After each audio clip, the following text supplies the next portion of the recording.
Alright, let's dive into this Naas race card, but I'm not just here to read off a list of horses and odds.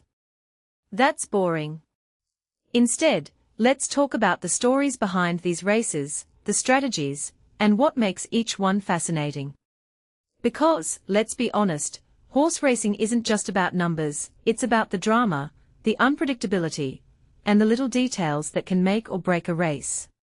First up, the 1417 race with Likedbymike. Now, what catches my eye here is the consistency.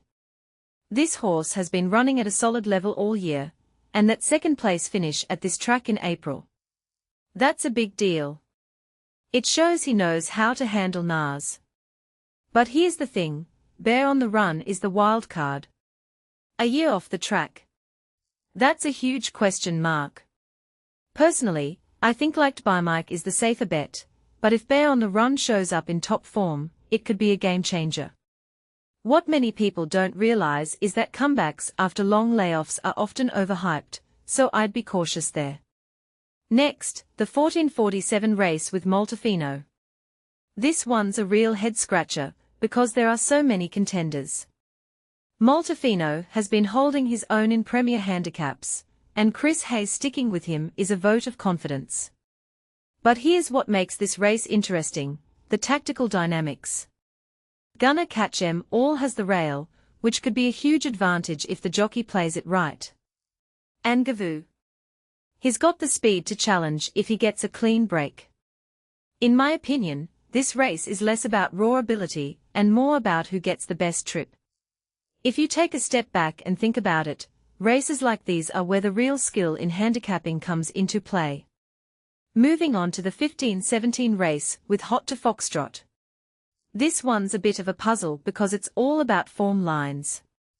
To Foxtrot's third-place finish at Down Royal last month looks solid, but Dandyland was right behind him that day.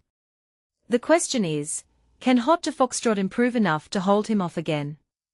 What this really suggests is that the margin between these horses is razor-thin, and it could come down to who gets the better ride. A detail I find fascinating is that Another Nice Day is coming off a 10 pounds rise. That's a lot to overcome, but if he's still well treated, he could be the value play here. Now, the 1547 race with Rappell. This horse is in the form of his life, and that win at Limerick was impressive. But what's really interesting is the competition.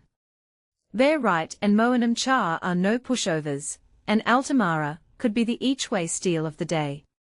Personally, I think Rappell's the one to beat, but this race is a great example of how even a standout horse can't afford to take anything for granted. What many people don't realize is that form can be deceiving. Sometimes a horse looks unbeatable on paper, but falters under pressure.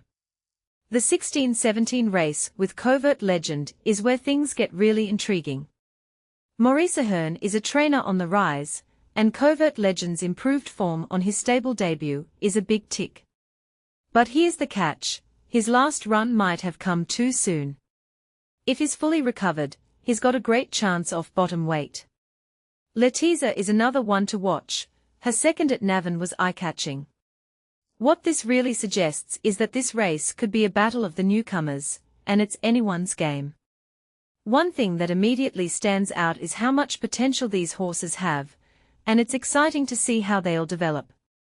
Then there's the 1647 race with Livenka, the NAP of the day. GER Lions has a strong record here, and Livenka's form is rock solid. The trip suits her perfectly, and if she gets a good position near the far rail, she'll be tough to catch. But Weekend Raw is the one I'm keeping an eye on. Rated 83. That seems low for a horse with her potential.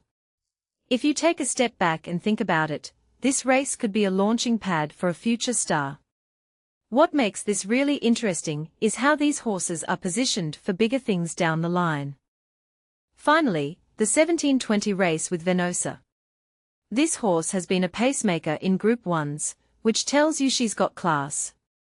If she can reproduce her Ingabel run, she should win this comfortably.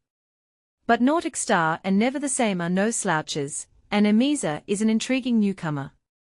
What this really suggests is that maiden races are often more competitive than they look, and there's always a chance for an upset. Personally, I think Venosa is the one to beat, but I wouldn't be shocked if one of the others stepped up. So, there you have it. A breakdown of the Naas card that goes beyond the odds and into the stories and strategies. What's your take? Which race are you most excited about? Let me know in the comments, and don't forget to hit that like button if you enjoyed this analysis. Until next time, happy punting.